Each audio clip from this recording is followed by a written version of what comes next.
Hey, if you're someone who believes that the most powerful moments happen when we least expect them, and that sometimes a simple question can change everything, then you're in the right place. Welcome to Real Stories, Real Hearts, where every day, encounters become life-changing moments that remind us what it truly means to be human. Before we jump back in, tell us where you're tuning in from, and if this story touches you. Make sure you're subscribed because tomorrow I've saved something extra special for you. My name is Ryan, and I'm 34 years old. Most people know me as the guy who shows up when your lights won't turn on, your outlets stop working, or when you need someone who actually knows the difference between a circuit breaker and a light switch. I've been an electrician for 12 years now, ever since I graduated from trade school, with calloused hands and a head full of electrical codes that somehow made perfect sense to me when nothing else in life seemed to. I drive a white work van that's seen better days, filled with wire nuts, voltage testers, and enough electrical tape to wrap a small building. The side of the van reads Ryan's Electric Solutions in blue lettering that's starting to fade, but I can't bring myself to get it repainted. There's something honest about the wear, something that says I've been around long enough to know what I'm doing, but not so long that I've forgotten how to care about getting it right. I live alone in a one-bedroom apartment across town, the kind of place where you can hear your neighbor's television through the walls, and the parking lot always seems to have broken. Glass scattered around like confetti nobody asked for. It's not much, but it's mine. And after growing up bouncing between foster homes, having any place that belongs to you feels like winning the lottery. Most of my days blend together in a comfortable rhythm. I wake up at 6, grab coffee. That's strong enough to wake the dead, check my schedule, and head out to solve other people's electrical problems. It's honest work, the kind where you can see the results immediately. Flip a switch, and either the light comes on or it doesn't. There's no gray area in electricity. No maybe or possibly. It either works or it needs fixing, and I've always appreciated that clarity. The thing about being an electrician is that you end up in people's homes during their most vulnerable moments. You see families dealing with power outages during storms. Elderly folks who can't afford to fix their wiring but need it done anyway. Young couples buying their first house and discovering that the previous owner thought electrical codes were more like suggestions. They become part of their story for a few hours, fix what's broken, and then move on to the next call. I've learned to read people the way I read electrical panels. Some folks hover over your shoulder asking questions about every wire you touch. Others disappear entirely, trusting you to do your job without supervision. Then there are the ones who offer you coffee and want to tell you their life story while you work. As if having someone in their space gives them permission to share things they might not tell their closest friends. That Tuesday morning started. Like any other, the autumn air had that crisp edge that meant winter was coming whether we were ready or not. And the leaves were putting on their final show before surrendering to the season. I had 3 calls scheduled, starting with a simple outlet installation for a woman named Patricia Chen, who lived in Maplewood Heights, a neighborhood I'd worked in before but never really paid much attention to. Maplewood Heights was one of those middle-class neighborhoods where the houses were built in the 70s and showed their age in charming ways. The streets curved gently past homes with brick facades and picture windows, where gardens displayed the last stubborn flowers of the season and driveways hosted cars that were reliable rather than flashy. It was the kind of place where people waved at each other from their front porches and knew their mailman's name. I pulled up to 347 Elm Street just after 9 in the morning, parking behind a silver Honda that looked like it had been well cared. For over many years, the house itself was a split-level ranch with dark brown trim and a small front garden that someone had clearly tended with care. Autumn mums lined the walkway in shades of orange and yellow, and a wooden bench sat beside. The front door, the kind of spot where you might sit with your morning coffee and watch the neighborhood wake up. Before I could even grab my tool bag from the van, the front door opened, and Patricia Chen stepped out onto the small covered porch. She was probably in her early 50s, with shoulder-length black hair that had silver threads running through it like nature's own highlighting. She wore jeans and a burgundy sweater that looked comfortable rather than fashionable. And when she smiled, there were lines around her eyes that suggested she'd done a lot of smiling over the years. "You must be Ryan," she said, walking toward me with an energy that seemed both nervous and excited. "Thank you for coming out so quickly. I called yesterday morning, and here you are already. That's what I'm here for, I replied, slinging my tool bag over my shoulder and grabbing the small box containing the new outlet she'd requested. Outlet installation in the living room, right? Shouldn't take too long, she nodded, leading me up the walkway. I probably should have had this done years ago, but you know how it is. You work around things until suddenly you realize you can't work around them anymore. I followed her through the front door into a living room that felt immediately welcoming. The walls were painted a warm cream color, and family photos covered nearly every surface. A large sectional sofa faced a television that looked like it had been purchased sometime in the last decade, and bookshelves lined one entire wall. It's packed with novels, biographies, and what looked like several cookbooks that had definitely been used. I need the outlet right there, Patricia said, pointing to a spot on the wall behind a small end table. I've been running an extension cord from the kitchen for my reading lamp, and it's becoming ridiculous. Plus, my daughter keeps telling me it's a fire hazard. I knelt down to examine the wall, tapping it lightly to locate the studs and get a sense of what I'd be working with. The drywall felt solid, and I could see where the existing electrical circuit ran along the baseboard. It was a straightforward job, the kind I could probably do in my sleep. This shouldn't be a problem at all, I said, setting down my tool bag and pulling out my voltage tester. I'll need to shut off the power to this circuit while I work, so you might lose electricity. In a few other rooms for about an hour. That's fine, she said, settling onto the sofa where she could watch me work without being in the way. I was hoping to get some reading done anyway, and the natural light is perfect right now. As I began measuring and marking where the outlet box would go, Patricia picked up a paperback novel from the coffee table, but I could tell she wasn't really reading. There was something restless about her energy, like someone who had something to say but hadn't figured out how to say it yet. Have you lived here long? I asked, making conversation while I worked. Over the years, I'd learned that a little. Small talk made most customers more comfortable, and comfortable customers were usually happy customers. 18 years, she replied. My ex-husband and I bought this place when our daughter Emma was in middle school. We thought we'd grow old. Here together, you know? Make it our forever home? There was something in the way she said ex-husband that carried weight, like a word that still felt strange in her mouth, even though she'd probably been using it for a while. That's a good long time to make a place your own, I said, using my drywall saw to carefully cut the opening for the outlet box. Looks like you've done a great job with it. This place feels like a real home. She smiled at that, and I could see some of the nervous energy settle. Thank you. I've been trying to make it feel like mine again, if that makes sense. After the divorce was finalized 2 years ago, everything felt different. Like I was living in someone else's house, surrounded by someone else's choices.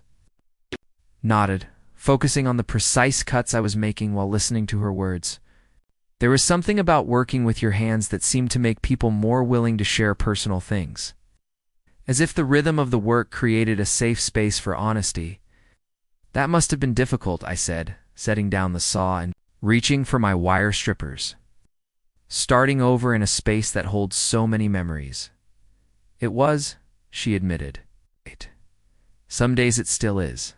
But I'm learning that starting over doesn't mean erasing everything that came before. Preparing and narrating this story took us a lot of time, so if you are enjoying it, subscribe to our channel. It means a lot to us. Now back to the story. It means figuring out who you are now in this new chapter. As I worked, connecting the new electrical box to the existing circuit, Patricia continued talking. She told me about her job as a librarian at the elementary school, how she'd been there for 15 years and loved working with the children. She mentioned her daughter Emma, who was 26 and lived in Portland, working as a graphic designer and calling every Sunday without fail. Emma keeps telling me I should date again, Patricia said with a laugh that sounded both amused and exasperated. She says I'm too young to spend the rest of my life alone. But honestly, the idea terrifies me. I was married for 23 years. I don't even remember how to be single, let alone how to date. I was installing the outlet itself now, carefully connecting each wire to its proper terminal. There's no timeline for that kind of thing, I said. You'll know when you're ready if you ever are. If you're not, that's okay too. That's what I keep telling myself, she said. But sometimes I wonder if I'm just making excuses because I'm scared. Like maybe I'm letting fear make decisions for me instead of making them for myself.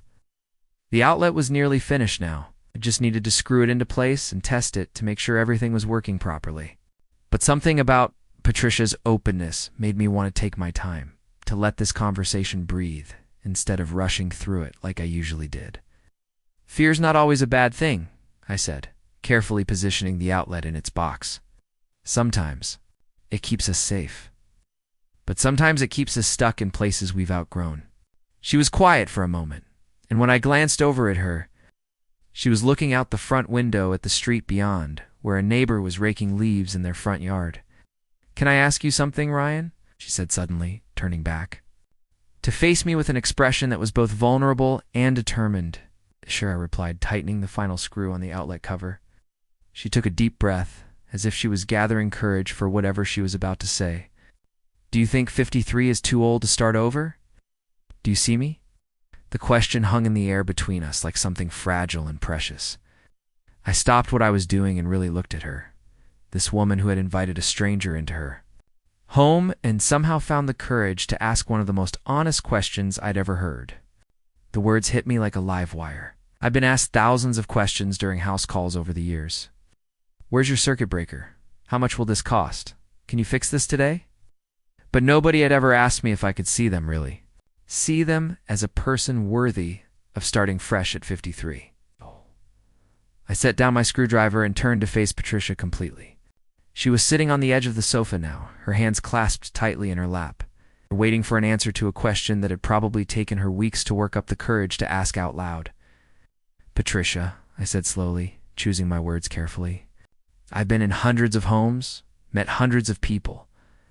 Some of them are just going through the motions, waiting for life to happen to them.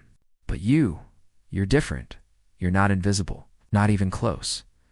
Her eyes filled with tears, but she smiled through them. "Wasn't sure you'd understand what I meant." "I think I do," I said. "You're asking if it's too late to become who you're supposed to be instead of who you've always been expected to be." She nodded vigorously. "Exactly. My ex-husband used to say I was too predictable, too content with small things. He wanted adventure, excitement, someone who would take risks. When he left, I thought maybe he was right. Maybe I really was just boring Patricia who works at the library and tends her garden and never does anything unexpected." I plugged my voltage tester into the new outlet, and the little green light confirmed that everything was working properly. But instead of packing up my tools like I normally would, I found myself sitting down in the chair across from her. "Can I tell you something?" I asked. "The most interesting people I've ever met have been the ones who found contentment in what others might call ordinary things. There's nothing boring about knowing what makes you happy. But what if what made me happy then doesn't make me happy now?" she asked. "What if I spent so many years being who he needed me to be that I forgot who I actually am?" Before I could answer, the doorbell rang. Patricia looked surprised. "I'm not expecting anyone," she said, getting up to peek through the front window. "Oh, it's Mrs. Rodriguez from next door. She probably saw your van and got curious." She opened the door to reveal a woman in her 70s, with bright white hair, pulled back in a neat bun, and eyes that sparkled with intelligence and mischief. She wore a floral house dress and carried a plate covered with aluminum foil. "Hello, dear," Mrs. Rodriguez said to Patricia, then looked at me with frank curiosity. "I hope I'm not interrupting anything important. I brought you some of those cookies you liked, and I couldn't help but notice you had a repairman here. Everything all right?" "Everything's fine, Rosa," Patricia said, stepping back to let her neighbor in. "This is Ryan. He just installed a new outlet for me." "Ryan, this is Rosa Rodriguez. She's been looking out for me since the divorce." Rosa studied me with the kind of direct gaze that suggested she'd seen plenty of life and wasn't easily fooled by anyone. "An electrician? Huh? Well, that's useful. Patricia's been needing to update some things around here for ages, but she never wants to bother anyone." "It wasn't any bother," I said, standing up to shake her hand. "Just a simple outlet installation." "Nothing's ever simple with electrical work," Rosa said knowingly. "My late husband was an electrician for 40 years. I understand how complex electrical systems can become once you get behind the walls." She looked at Patricia with knowing eyes. "She really should have him examine that dining room light fixture while he's here. The one that keeps flickering. Patricia's face showed embarrassment. Rosa, I'm certain Ryan has other clients waiting. For him, I glanced at my phone to check the schedule. My next appointment wasn't scheduled until noon, and the time showed only 10:30. Actually, I do have some availability right now. I'd be glad to inspect it for you. Rosa's hands came together in a triumphant clap. You see, professional electricians always make time to complete work properly. Patricia, please show him to that fixture. I'll take these cookies to your kitchen. Rosa moved toward the kitchen with familiar confidence. Patricia offered me an apologetic expression. She has good intentions, but she can be somewhat intense. You truly don't need to examine the dining room lighting. I genuinely want to help, I responded honestly. Additionally, flickering lights often indicate loose electrical connections. It's wise to investigate these issues. The dining room connected directly to the living space, featuring the same welcoming and comfortable design aesthetic.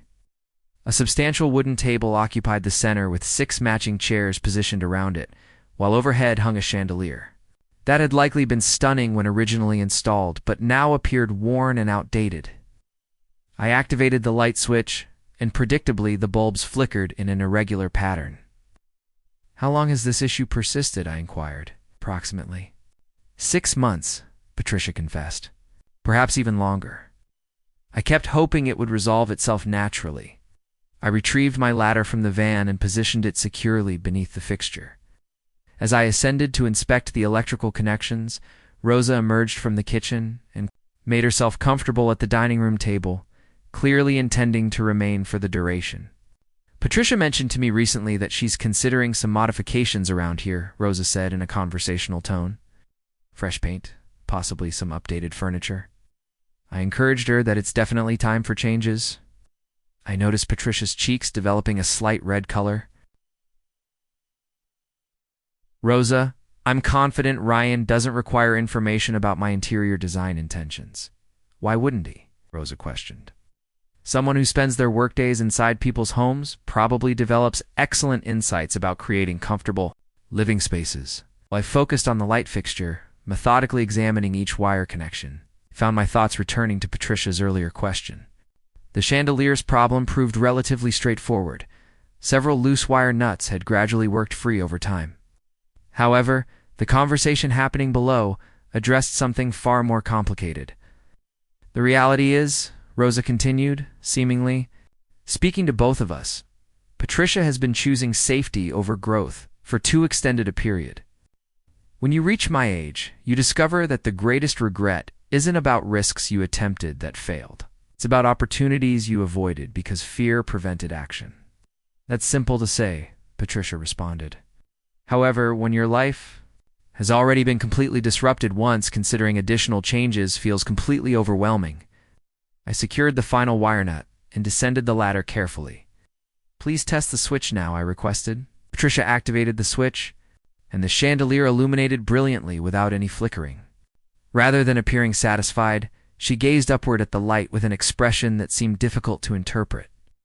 You know what strikes me as interesting? She said quietly. This lighting hasn't functioned correctly for months, and I simply adapted to the situation.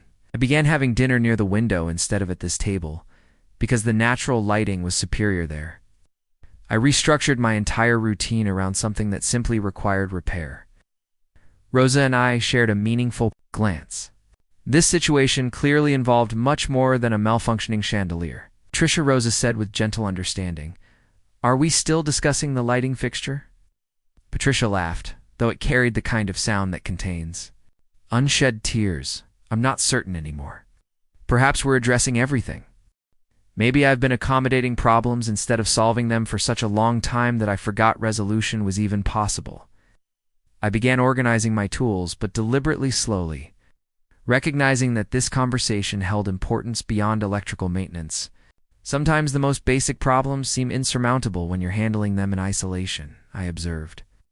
However, they're typically not as complex as they initially appear. That's exactly what I continued telling her, Rosa agreed. She's been discussing returning to education, possibly pursuing her master's degree in library science, but she consistently discovers reasons why it's not feasible. Patricia settled into one of the dining room chairs. Because it genuinely isn't feasible, Rosa. I'm 53 years old. By completion time, I'll be 55. What purpose does beginning a degree program serve at my age? What purpose does avoiding it serve? Rosa challenged. You're going to reach 55 regardless? Wouldn't you prefer being 55 with a master's degree rather than 55 regretting you never pursued one?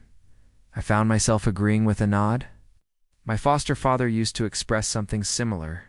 He would say, Ryan, you can spend the next 5 years simply aging, or you can spend them aging while acquiring new knowledge and skills. Either way, the 5 years are going to pass.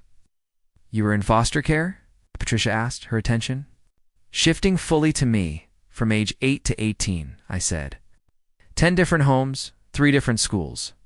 I spent a lot of years thinking I was too old to start over, too damaged to try new things. But every time I started somewhere new, I learned something about who I could become instead of just accepting who I'd always been. Rosa leaned forward, clearly intrigued. And what did you learn? I thought about it for a moment, coiling up an extension cord while I considered my answer. I learned that starting over isn't about erasing your past or pretending you're someone you're not. About taking everything you've learned and using it to build something better. Patricia was quiet for a long moment, staring at the chandelier that was now casting warm, steady light across the table. But what if I try and fail? What if I go back to school and discover I'm not smart enough anymore, or I can't keep up with students who are 30 years younger than me? Then you'll know, I said simply. And knowing is better than spending the rest of your life wondering. Rosa reached across the table and took Patricia's hand. Mia, I've known you for 3 years now. I've watched you handle a difficult divorce with grace, raise a wonderful daughter, and build a life for yourself that makes you happy. You think a few college classes are going to be harder than that? It's not just the classes, Patricia said. Going back to school? Maybe dating again someday? Traveling to places I've always wanted to see, but never had the courage to visit alone? It all feels so big and scary and completely outside my comfort zone. Good, Rosa said firmly. Comfort zones are overrated. I spent 30 years in my comfort zone, and you know what I have to show for it? A bunch of regrets and a lot of stories that start with, I always meant to. I finished packing up my tools and realized I'd been at Patricia's house for over an hour. Much longer than a simple outlet installation should have taken. But I didn't feel like rushing. There was something about this conversation that felt important, like we were all exactly where we needed to be.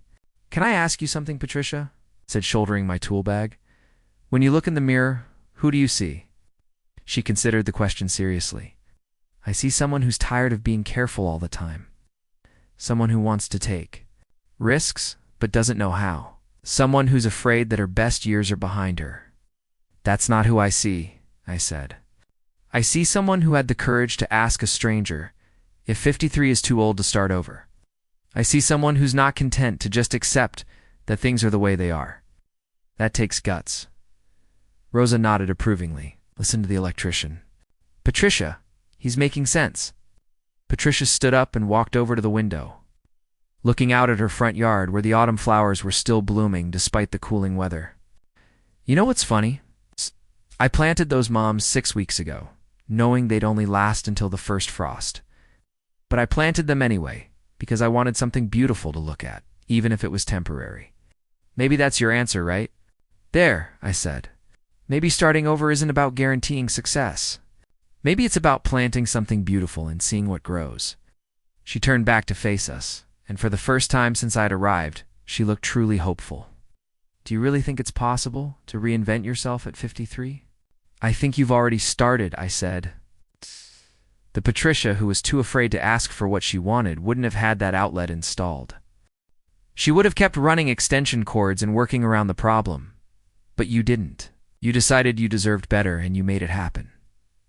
Rosa clapped her hands together. Exactly. And now look at this dining room. The light works perfectly, and you can eat at your own table again, instead of hiding by the window.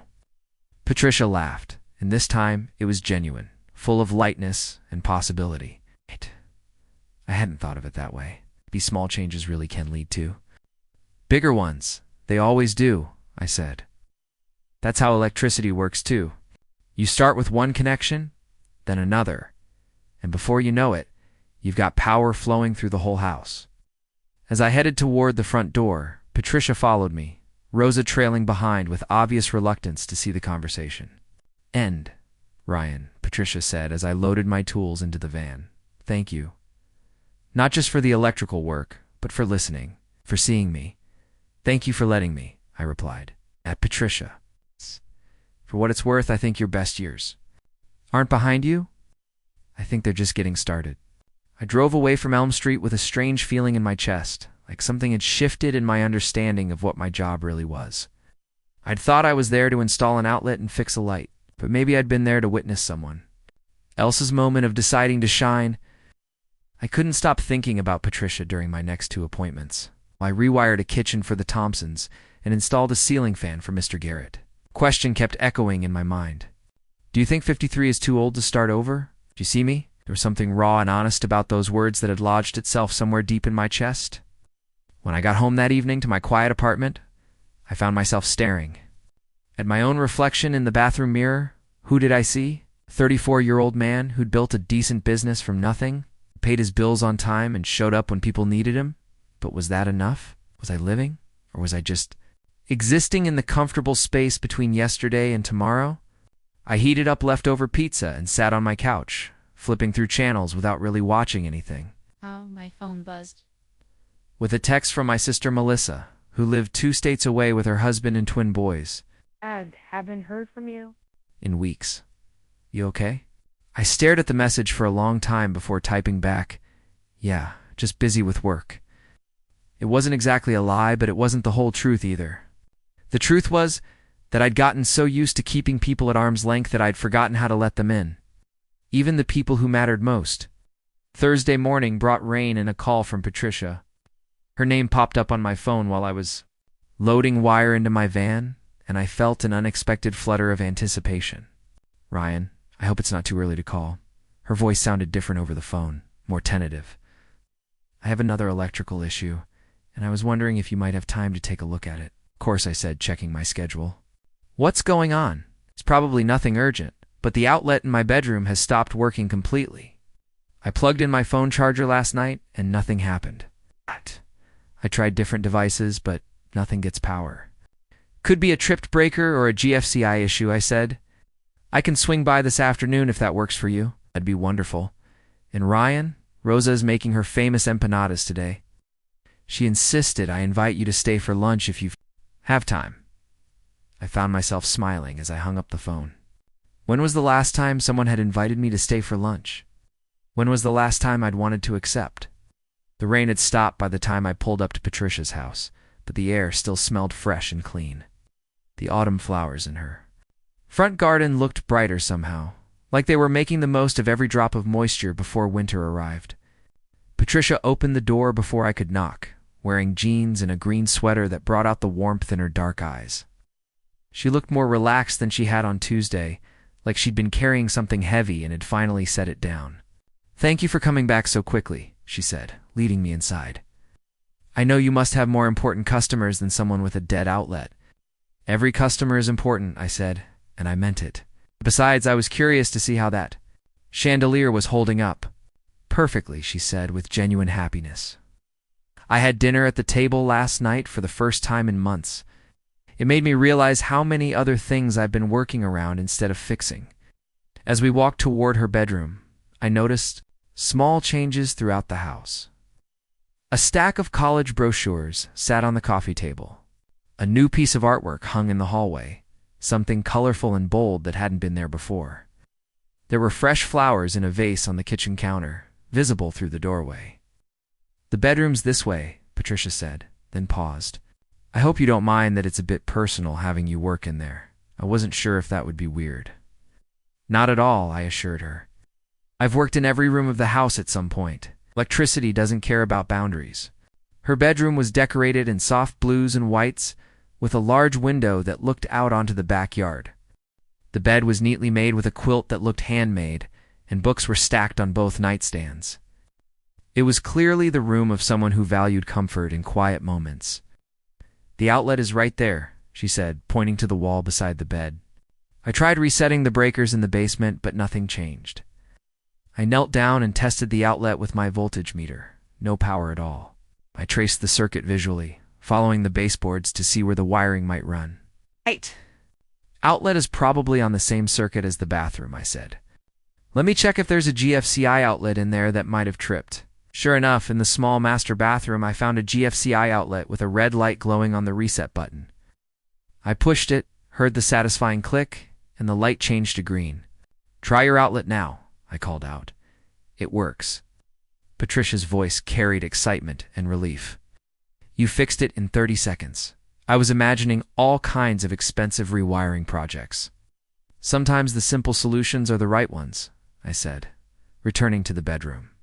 GFCI outlets are designed to trip when they detect any irregularity in the electrical flow. It's a safety feature, but it can be frustrating when you don't know what's happened. Like a lot of safety features in life, Patricia said thoughtfully, they protect you, but they can also keep you stuck if you don't know how to reset them. Before I could respond to that surprisingly insightful observation, Rosa's voice echoed from the front of the house. Patricia. I'm here with lunch. We made our way to the kitchen, where Rosa was unpacking containers from a large canvas bag. The smell of seasoned meat and fresh dough filled the air, making my stomach growl embarrassingly loud. Ryan, Rosa, greeted me like an old friend. Perfect timing. I made extra empanadas because Patricia told me you might be joining us. It's very kind of you, Mrs. Rodriguez, I said, but I don't want to impose. Impose? Rosa waved her hand dismissively. A man who fixes electrical problems and gives good advice is always welcome at my table. Besides, Patricia needs the company. She spends too much time alone with her books and her thoughts. Rosa? Patricia protested, but she was smiling. What? It's true. You've been living like a hermit since the divorce. It's not healthy for a young woman like you. Young woman? Patricia laughed. Rosa, I'm 53. Exactly young. When you get to be 76 like me, then you can talk about being old. Until then, you're in the prime of your life. As Rosa bustled around Patricia's kitchen like she owned it, heating empanadas and setting out plates, I found myself relaxing in a way I hadn't in years. There was something deeply comforting about being in a space where people genuinely cared about each other, where conversation flowed naturally and nobody was checking their phone every 30 seconds. So Ryan, Rosa said, placing a plate of golden empanadas in front of me. Patricia tells me you grew up in foster care. That must have been difficult. I took a bite of the empanada, which was absolutely incredible, before answering. It had its challenges, I said. But it also taught me things I might not have learned otherwise, like how to adapt to new situations, how to read people quickly, how to be grateful for kindness when you find it, and how to be self-sufficient, Patricia added. I imagine you learned to rely on yourself pretty early. Maybe too much, I admitted. Sometimes I think I got so used to not depending on anyone that I forgot how to let people in. Rosa nodded knowingly. That's a common problem. People who've been hurt learn to protect themselves, but sometimes the protection becomes a prison. Is that what happened to you? I asked Patricia. After your divorce, she considered the question while chewing thoughtfully. I think so. When Tom left, he said a lot of things about how I was too predictable, too content with ordinary life. I started believing that maybe he was right, that there was something fundamentally boring about who I am, so I stopped putting myself out there. I stopped taking risks or trying new things because I was afraid of confirming his opinion of me. But that's ridiculous, Rosa interjected. Tom was an idiot who didn't appreciate what he had. Just because one person couldn't see your worth doesn't mean you don't have any. It's easy to say that, Patricia replied. Yeah. But when you've been married to someone for 23 years, and they tell you that you're not interesting enough to keep them engaged, it gets inside your head. I set down my fork and looked directly at Patricia. Can I tell you what I see when I look at you? She nodded, though she looked nervous about what I might say. I see someone who's created a beautiful home filled with books and art and flowers. Someone who's raised a daughter who calls every week because she genuinely wants to talk to her mother. Someone who's been working with children for 15 years because she believes in the importance of literacy and learning. Someone who's brave enough to ask a stranger difficult questions about starting over. Patricia's eyes filled with tears, but she didn't look away. I see someone who planted flowers knowing they'd only last until frost because she wanted something beautiful to look at. Someone who's considering going back to school not because she has to, but because she wants to keep growing. That's not boring, Patricia. That's inspiring. Rosa clapped her hands together. Listen to him, Mia. This man has good eyes. But what if I try and fail? Patricia asked. What if I go back to school and struggle? What if I try dating and make a fool of myself? What if I travel somewhere alone and hate it? Then you'll have tried, I said simply. And you'll know something about yourself that you didn't know before. That's valuable too. Rosa leaned forward conspiratorially. Can I tell you too, eh? Secret. I'm 76 years old, and I still don't know what I want to be when I grow up. Hey, life isn't about figuring everything out and then executing a perfect plan. It's about staying curious and open to possibilities. Easy for you to say, Patricia said, but she was smiling. Yo, you raised 5 children and traveled all over the world with your husband. You've already had a full life. Who says it's over? Rosa shot back. Next month, I'm starting Spanish lessons at the community center. I've been living in this country for 50 years, and I still make my grandchildren translate things for me sometimes. I decided I'm tired of feeling left out of conversations. I looked at Rosa with new respect. That's amazing. Good for you. My point is, Rosa continued, it's never too late to become more of who you're meant to be. Patricia, you keep acting like 53 is ancient. My friend Carmen just got her real estate license at 68. My neighbor Julia started painting at 70 and just had her first art show. Age is just a number if you don't let it become a limitation. As we finished lunch, Patricia's phone rang. She glanced at the screen and smiled. Always calls during her lunch break. Answer it, Rosa urged. Tell her about your electrical problems and your handsome electrician. Rosa, Patricia's cheeks flushed, but she answered the phone. Hi, sweetheart. Yes, I'm having lunch with Rosa. And yes, the electrician is still here. Could hear Emma's voice through the phone, though I couldn't make out the words. Patricia's side of the conversation was mostly hung and no. It's not like that, and Emma, stop laughing. When she hung up, Patricia shook her head. My daughter thinks this is all very suspicious. She says it's unusual for an electrician to stay for lunch unless he's interested in more than just the electrical work. Smart girl, Rosa said with a wink. I like her already. She wants to drive down this weekend, Patricia continued. She says she needs to meet the man who's gotten her mother thinking about going back to school. I told her about that. Patricia looked surprised at herself. Apparently, she also said, she's proud of you for finally doing something spontaneous. Inviting an electrician to lunch is spontaneous? I asked, amused. For Patricia, yes, Rosa answered. 6 months ago, she would have thanked you politely, paid your bill, and closed the door. The fact that she asked you to stay means she's already changing. As I prepared to leave, Patricia walked me to the door while Rosa began cleaning up the kitchen, humming to herself in Spanish. Ryan, Patricia said quietly, thank you for more than just the electrical work. Having lunch together, talking about things that matter, it felt normal. Good normal. I'd forgotten what that was like. Me too, I admitted. I usually eat lunch alone in my van between appointments. This was much better. Would you? She paused, looking uncertain. Would you maybe want to have coffee sometime? Not for electrical work, just to talk. The question surprised me, not because she'd asked it, but because of how much I wanted to say yes. When was the last time I'd wanted to spend time with someone just for the pleasure of their company? I'd like that, I said. I'd like that very much. As I drove away from Elm Street for the second time that week, I realized that something fundamental had shifted in my understanding of what it meant to be seen and to see others. Patricia had asked if 53 was too old to start over. But maybe the real question was whether any of us were to set in our ways to remain open to the unexpected connections that could change everything. My phone buzzed with a text as I sat at a red light. It was from Patricia. Thank you for seeing me, really seeing me. Coffee soon. I typed back, definitely. And Patricia, 53 isn't too old for anything. Trust me on this one. Oh, wow. Response came immediately. I'm starting to believe that might be true. As the light turned green and I drove toward my next appointment, I found myself smiling. Sometimes the most important repairs happen to hearts, not houses. And sometimes, if you're very lucky, both happen at the same time.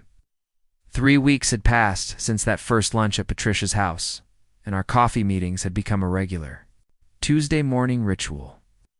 We'd discovered a small cafe called the Daily Grind that served excellent coffee and had a corner table by the window where we could talk without interruption. What started as casual conversation had evolved into something deeper, more meaningful than either of us had expected. During our talks, I learned that Patricia had indeed applied for graduate school, submitting her application to the library science program at the state university. She'd been terrified to hit the submit button, she told me, but Rosa had stood over her shoulder until she finally did it. I'd shared my own struggles with building a business from nothing, the loneliness of working alone, and my complicated relationship with my sister, who kept trying to convince me to move closer to her family. That Tuesday morning felt different from the moment I walked into the cafe. Patricia was already there, which was unusual since I typically arrived first, but she was sitting at a different table, near the back, with her hands wrapped around her coffee mug like she was trying to draw warmth from it. "Everything okay?" I asked, sliding into the chair across from her. She looked up and I could see she'd been crying. It's not the obvious messy kind of crying, but the quiet kind that leaves your eyes red and your face pale. "I got a call yesterday," she said, her voice barely above a whisper, "from the university." My heart sank. "And got in," she said, but there was no joy in her voice. "Full acceptance into the master's program. They even offered me a small scholarship." I stared at her, confused. "Patricia, that's incredible news. Why do you look like someone died?" She laughed, but it was hollow. "Because Emma called me right after I got the acceptance letter, and I told her about it, and she was so excited. She started making all these plans about how I could visit her in Portland during school breaks, how proud she was of me for taking this step. And then she said something that just broke my heart." "What did she say?" Patricia took a shaky breath. She said, "Mom, I'm so glad you're finally living for yourself instead of just existing." And I realized that's exactly what I've been doing for the past 2 years, just existing.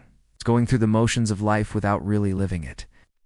I reached across the table and covered her hand with mine. "But that's changing now." "You're changing it, am I?" she asked, looking directly at me with those honest eyes that had first captured my attention.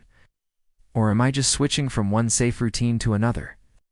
Trading my comfortable job for comfortable classes, trading isolation for structured social interaction? I don't understand what you're getting at." She pulled her hand away gently and leaned back in her chair. "Ryan, what are we doing here, really? These coffee dates, the long conversations, the way we've started texting each other throughout the week, what is this?" The question hung between us like a challenge. I'd been wondering the same thing myself, but hadn't found the courage to voice it. What were we doing? I knew how I felt about Patricia, knew that our Tuesday mornings had become the highlight of my week, knew that I looked forward to her texts more than I'd looked forward to anything in years. But naming it felt dangerous, like putting words to it might somehow break the spell. "I think we're becoming friends," I said carefully. "Good friends." "Friends," she repeated, and something in her tone made it sound like a question rather than a statement. Before I could respond, my phone rang. Patricia's name appeared on the screen, which was strange since she was sitting right in front of me. We both looked at the phone, confused, until Patricia checked her own device. "That's not me calling you," she said. "It must be a mistake." But when I answered, it was Emma's voice on the other end. "Ryan, this is Emma, Patricia's daughter. Is my mom with you?" "Yes, she's right here." "How did you get my number?" "From my mom's phone. She has you listed under Ryan the electrician with a heart emoji, which, by the way, she claims was an accident." I could hear the smile in Emma's voice.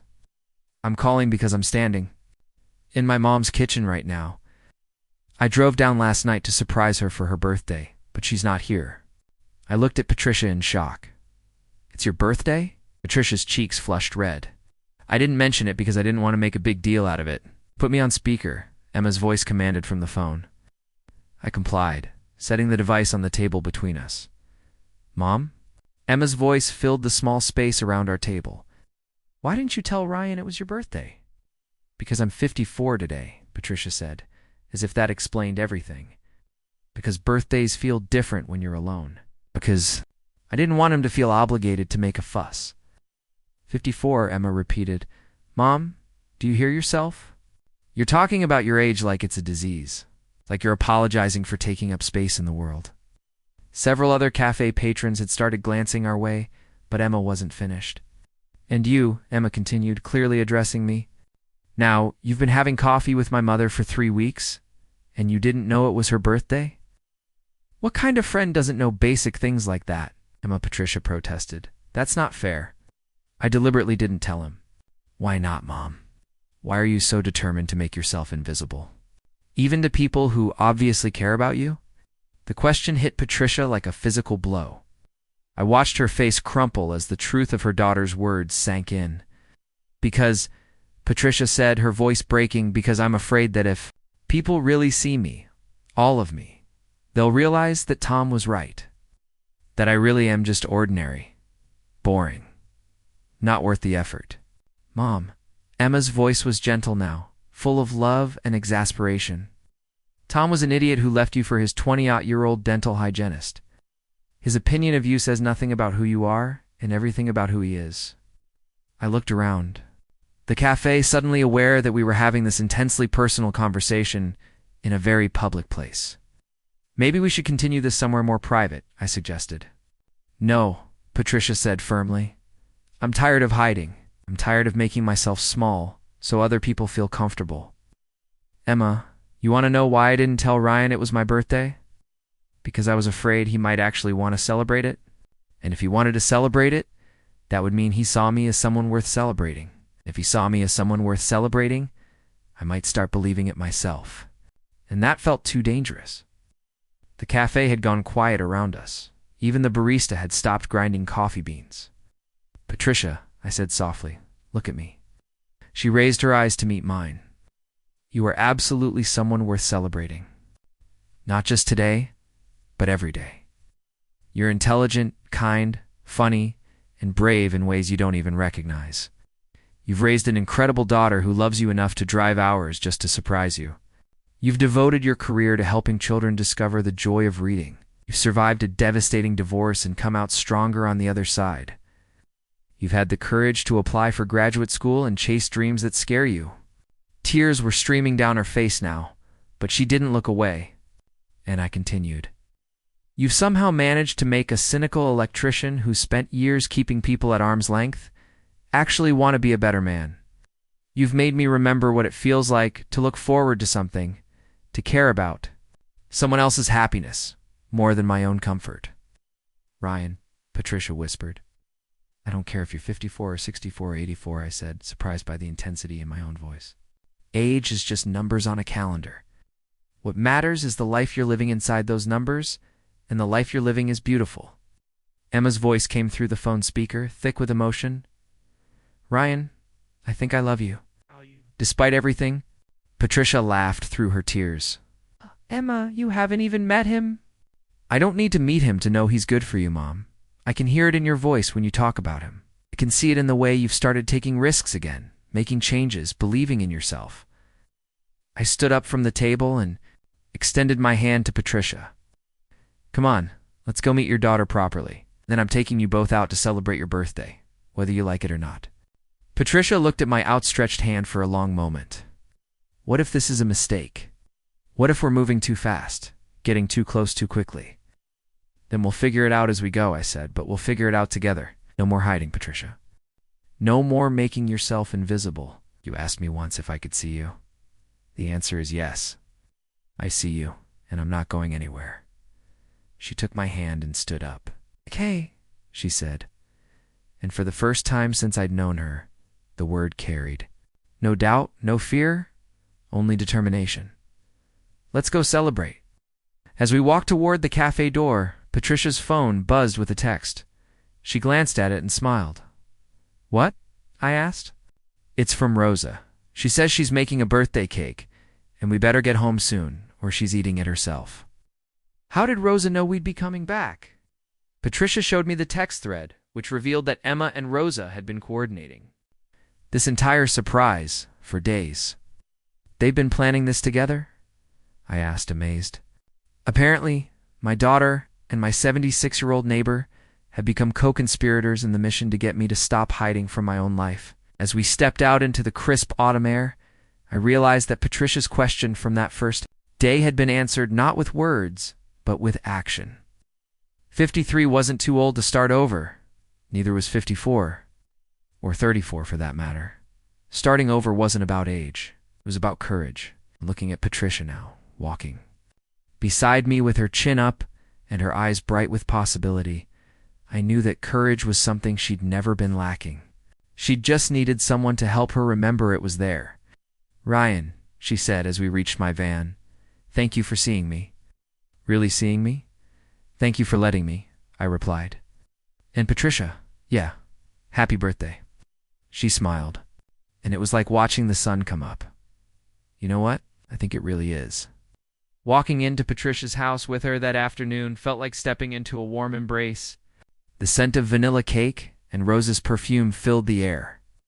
And Emma stood in the living room holding a bouquet of sunflowers that seemed to capture all the brightness of her personality. "You must be Ryan," Emma said, crossing the room with the confident stride of someone who'd inherited her mother's warmth, but none of her hesitation.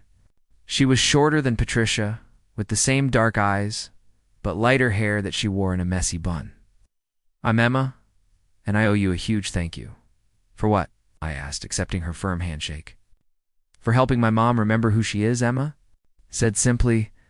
I haven't heard her laugh this much in years. Rosa emerged from the kitchen carrying a chocolate cake with 54 candles already lit, her face beaming with satisfaction. "Finally. I was beginning to think you two had run away together." Patricia laughed. "We were only gone for 2 hours. 2 hours too long on your birthday," Rosa declared, setting the cake on the dining room table under the chandelier. "I'd repaired weeks ago. Now sit down, all of you.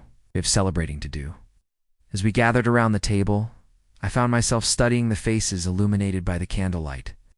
Emma was animated and talkative, clearly her mother's daughter, but with an additional layer of confidence that came from growing up with more security and encouragement than Patricia had known.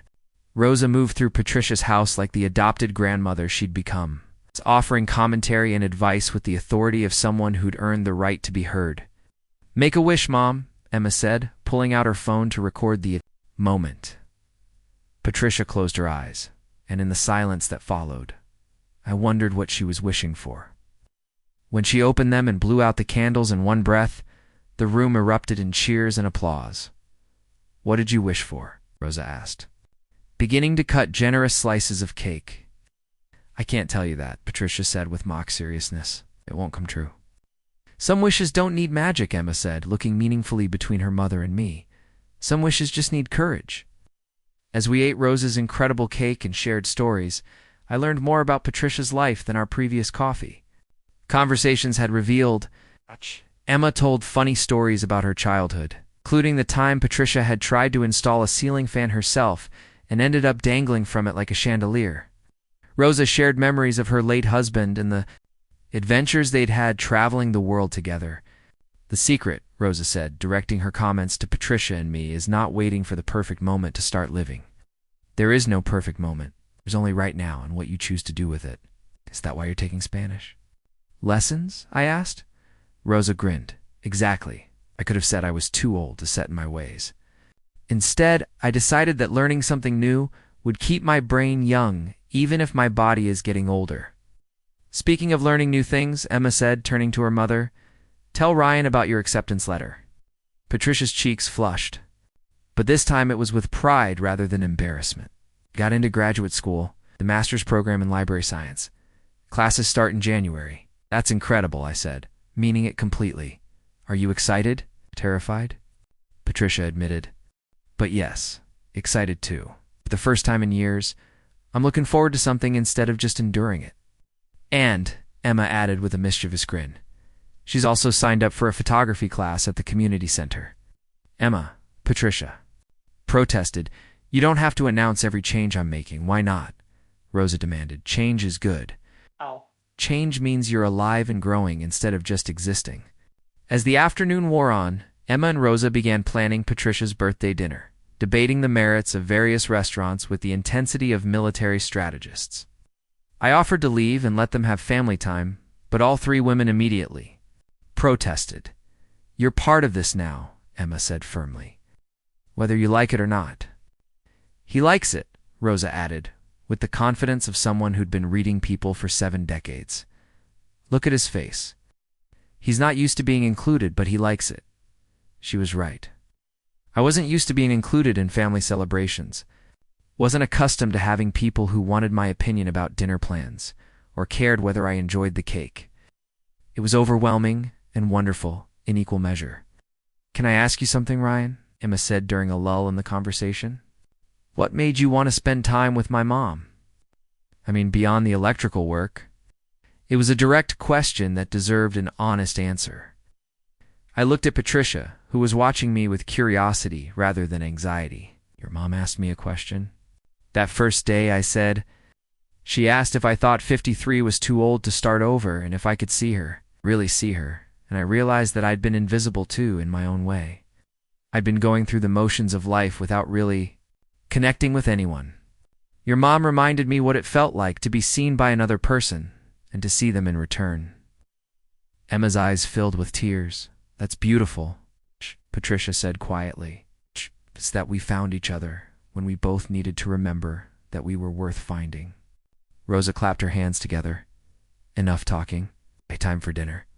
I made reservations at Luigi's because they have the best tiramisu in town, and birthdays require excellent dessert. As we prepared to leave for dinner, Patricia pulled me aside. While Emma and Rosa gathered coats and purses, Ryan, she said, I want you to know that whatever this is between us, whatever it becomes, you've already given me something precious. You've helped me remember that I'm not invisible, that my life has value and possibility. That's the best birthday gift I could have asked for. You've given me something too, I replied. You've shown me what it means to be brave enough to start over, to take risks, to believe in second chances. I've been playing it safe for so long that I'd forgotten what it felt like to want something more. And what do you want now? She asked.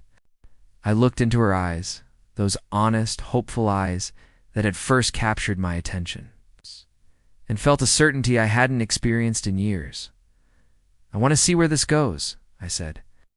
I want to be part of your story, and I want you to be part of mine. I want to celebrate your birthday next year and the year after that, and watch you discover all the amazing things you're capable of. Patricia smiled, and it was like watching someone step fully into the light after years in the shadows. I want that too, she said. As we walked out to my van, Rosa linking arms with both Emma and Patricia, I realized that the question Patricia had asked me that first day had been answered in ways neither of us could have imagined. 53 wasn't too old to start over. It was exactly the right age to begin again, to choose courage over comfort, to believe in the possibility of unexpected connections that change everything. 6 months later, I would help Patricia pack for her first semester of graduate school. A year later, I would be in the audience when she gave a presentation about innovative literacy programs. 2 years later, Rosa would be the maid of honor at our small backyard wedding, declaring herself responsible for our entire relationship because she'd made the empanadas that brought us together. But that evening, as we drove to Luigi's with Rosa directing from the back seat and Emma telling stories that made Patricia laugh until she cried, I knew only this. Sometimes the most important repairs we make aren't 2 houses or electrical systems. Sometimes they're 2 hearts that have forgotten how to hope, 2 spirits that have learned to hide, 2 lives that have been lived too small for too long. Patricia had asked if I could see her, and the answer was yes. But more than that, she had helped me see myself, see the man I could become when I stopped running from connection and started running toward it. That night, as I dropped off my 3 favorite women at Patricia's house and prepared to drive home to my quiet apartment, Patricia caught my hand through the van window. Thank you, she said simply. For what? For seeing me.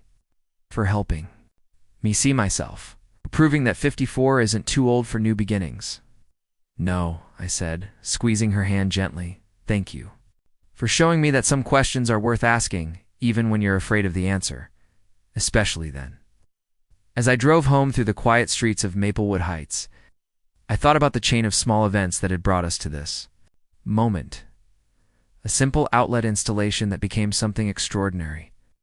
A question that seemed impossible, but turned out to be the beginning of everything. Sometimes the most profound changes start with the smallest connections. Sometimes being seen is the first step toward learning to shine.